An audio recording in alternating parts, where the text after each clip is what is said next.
Hello everybody, my name is Kiran. I am working as an assistant professor in the department of EEE Anits. I welcome you all to my 7th lecture on the concept of time response of control system. In my first lecture I discussed what is time response, what is steady state and transient state responses, discussed what are the various test inputs, derived the expression for steady state error, and also we have seen what are the various factors on which steady state error depend on and their corresponding effects.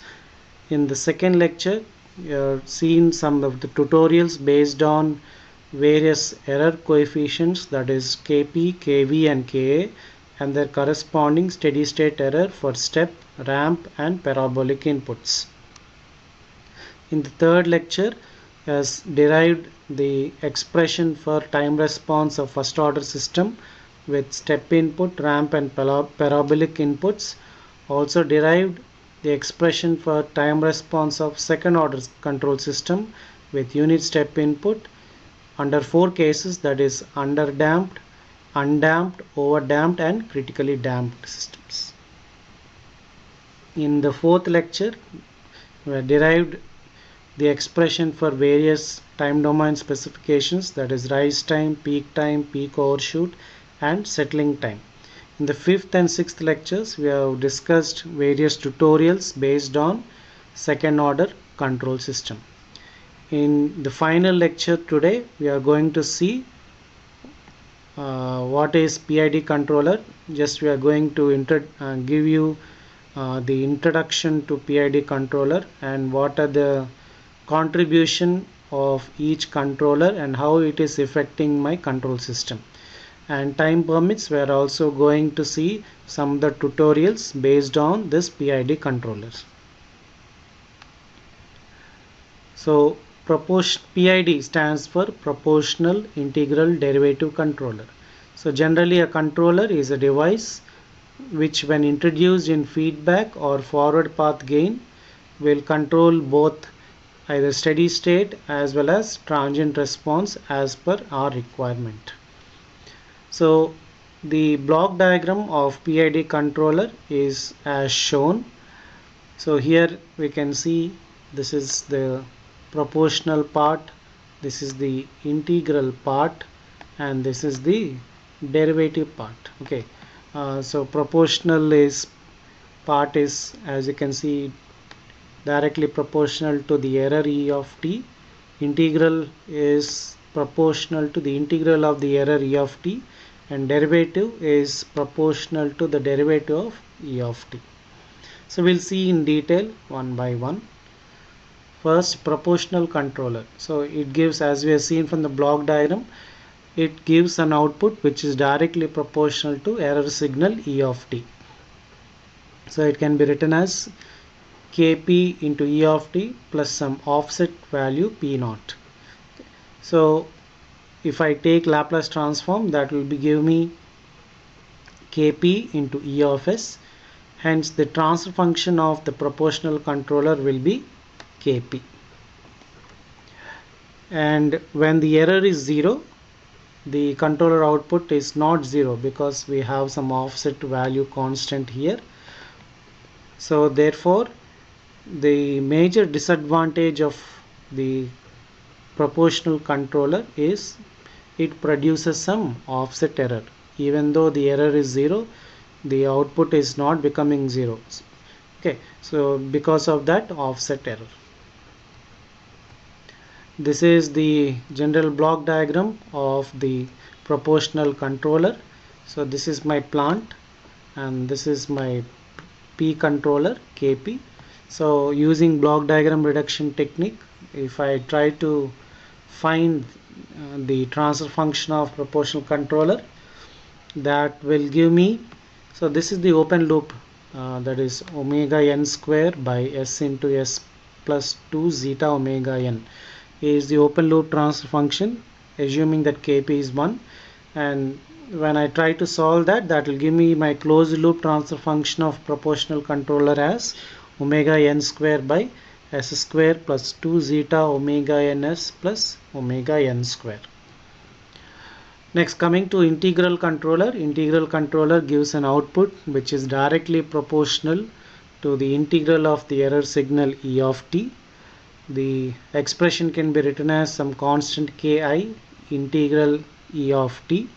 If I take Laplace, that will give me ki by s into e of s. Therefore, the transfer function of integral controller is ki by s. So we know that limitation that is prevailing in the proportional controller. So because of that, there will be some steady state error due to proportional controller. So in order to eliminate this steady state error, the integral part will be a very useful.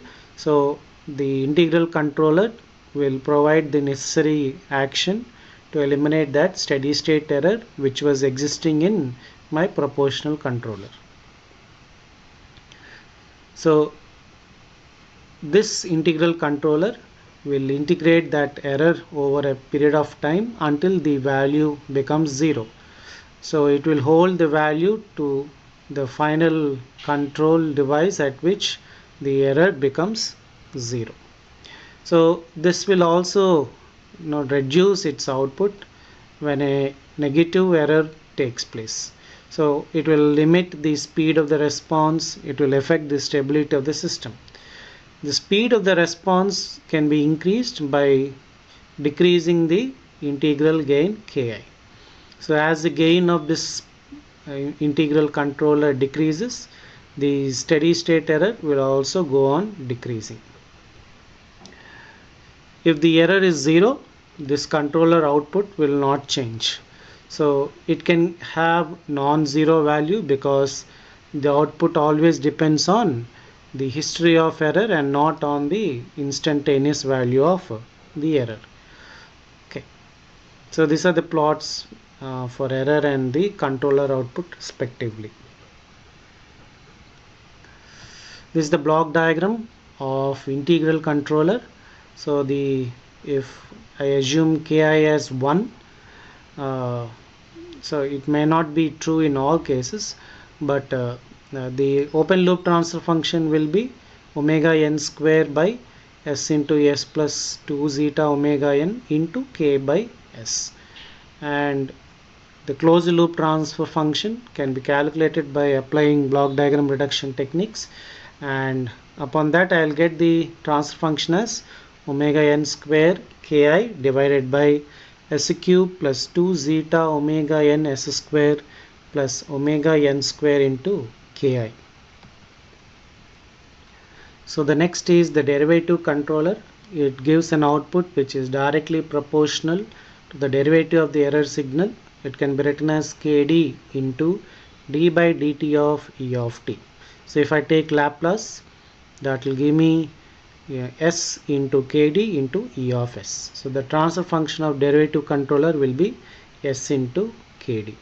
The main advantage of this derivative controller is it responds to the rate of change of error and will produce significant correction before the magnitude of the error signal becomes too large.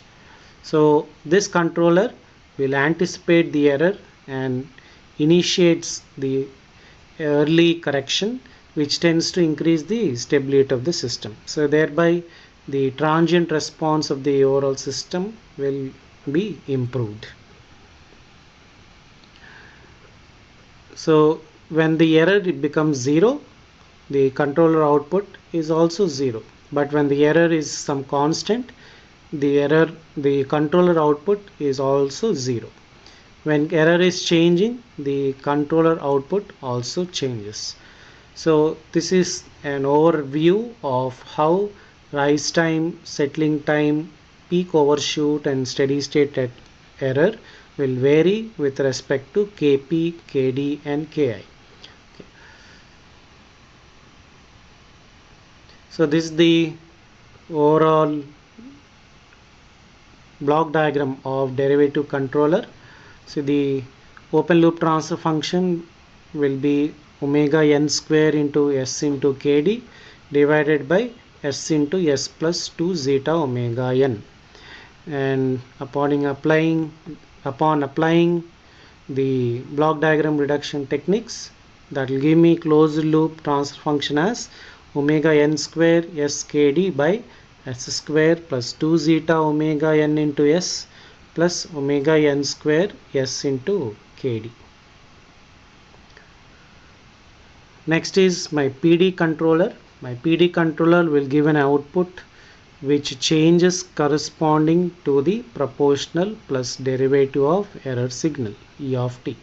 So that can be written as Kp into E of t plus Kd into d by dt of E of t. So if I take Laplace, that will give me Kp into E of s plus skd into E of s. So that will give me overall transfer function of PD controller to be Kp plus s into Kd. So this is the block diagram. So the open loop transfer function of PD controller, if Kp is assumed as 1, can be derived as 1 plus s in Kd into omega n square divided by s into s plus 2 zeta omega n. So applying the applying the block diagram reduction techniques, I can get the closed loop transfer function as 1 plus skd into omega n square divided by s square plus s into 2 zeta omega n plus omega n square kd plus omega n square. So comparing that with my so this term, when I compare with my standard form, so upon comparing, that will give me the new value of zeta will be zeta plus omega n kd by 2. So from this I can conclude that PD controller has following effects. It increases the damping ratio, and the natural frequency omega n for the system will not change. The type of the system also will not change. It will reduce the peak overshoot. It reduces the settling time. The steady state error remains unchanged. And in general, PD controller improves the transient part without affecting the steady state part. Next comes PI controller. So PI controller gives an output which changes corresponding to proportional plus integral of the error signal. It can be written as Kp into E of t plus Ki into integral E of t. Taking Laplace, that will give me Kp into E of s plus Ki by s into E of s. Therefore, the transfer function becomes Kp plus Ki by s.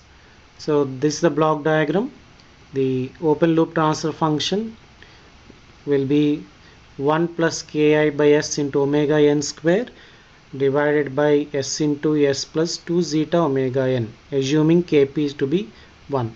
So here upon simplifying will give me the open loop transfer function to be s plus Ki into omega n square divided by s square into s plus 2 zeta omega n.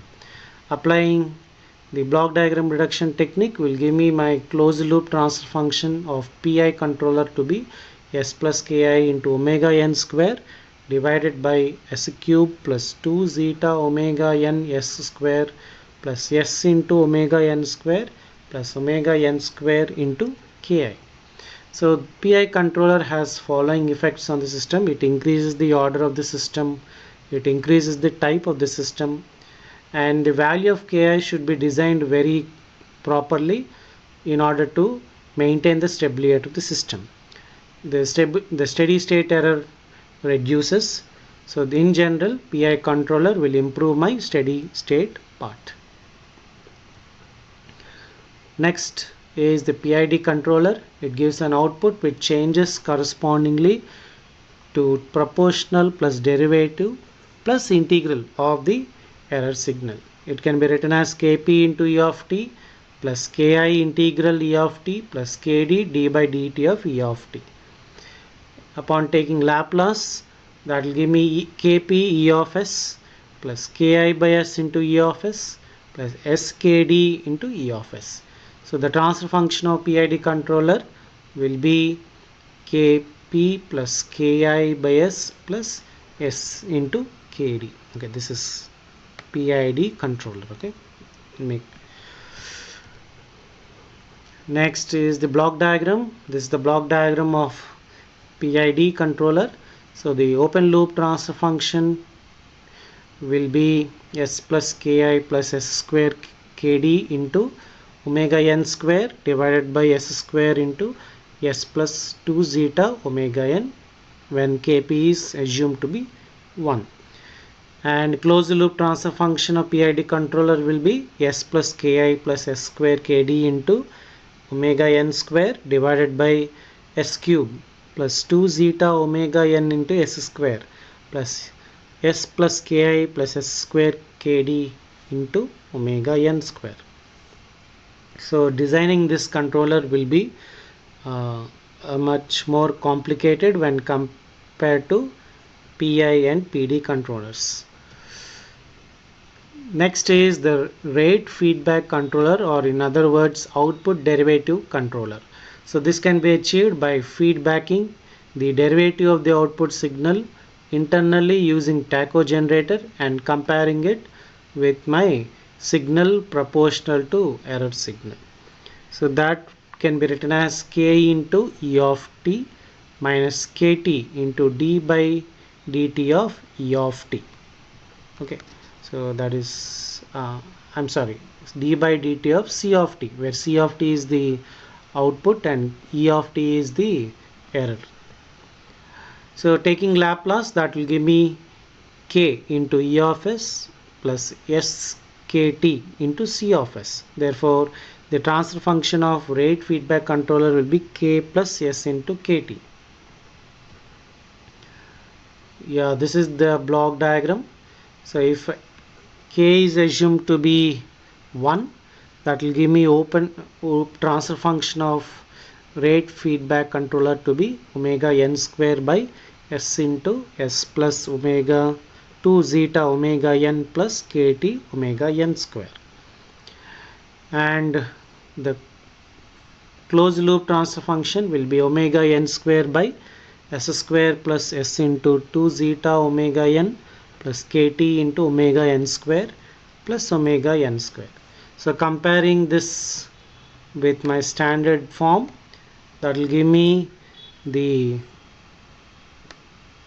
zeta dash, that is damping ratio, modified damping ratio will be zeta plus kt omega n by 2. So we can see that there is an improvement in damping ratio as well as the transient response.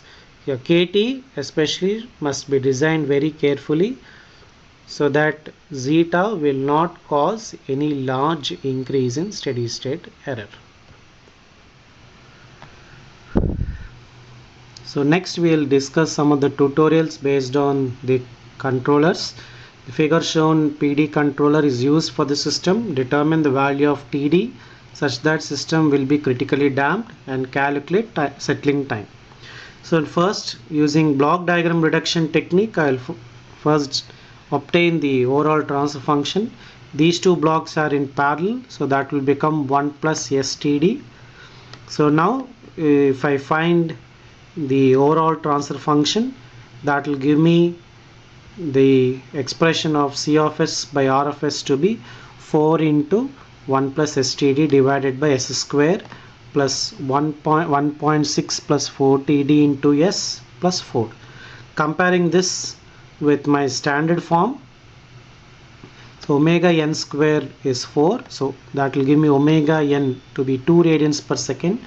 2 zeta omega n is 1.6 plus 4 TD. That will give me the value of zeta to be 1.6 plus 4 TD divided by 4. This value is given as 1 since it is mentioned critically damped. So from that I can find the value of TD to be 0.3. 6. So we know the formula for settling time. So substituting the values of omega n, zeta, we know for 2% settling time, if we take the formula, so that will give me the value of settling time to be 2 seconds. So next tutorial, for the given system, determine percentage MP and settling time when excited by unit step. If for the same system a PD controller having constant TD as 1/30 is used in forward path, determine the new values of damping ratio, MP and settling time. So here first we will solve without controller and then we'll try to solve it with controller. So without the controller, the overall transfer function using block diagram reduction technique we can obtain as 100 divided by s square plus 12s plus 100. So this upon comparison of standard form will give me the value of zeta to be 0.6 and omega n to be 10 radians per second. So upon substituting that in the formula of percentage MP, which is e power minus pi zeta by root over 1 minus zeta square, will give me the overshoot to be 9.47%. And settling time, if I substitute those values in 4 by zeta omega n, will give me 0.67 seconds. Now with controller, I will get this additional PD controller. We know the value of TD, which is given as 1/30. So now if we try to find the overall transfer function, so that will give me my overall transfer function to be 3.33s plus 100 divided by s square plus 15.33s plus 100. So we know the procedure, so that is why I am not explaining you the procedure. In the first unit I already explained this, how we find the transfer function. So now with controller, if I compare that with my standard form, omega n square is 100 and 2 zeta omega n will be 15.33. So that will give me the value of omega n to be 10 radians per second and the new value of zeta to be 0.76. So using these two values, I'll substitute in settling time expression as well as peak overshoot. That will give me peak overshoot to be 2.35% and settling time to be 0.53. So with this, I have completed the series of lectures on the concept of time response of the control system. So thank you.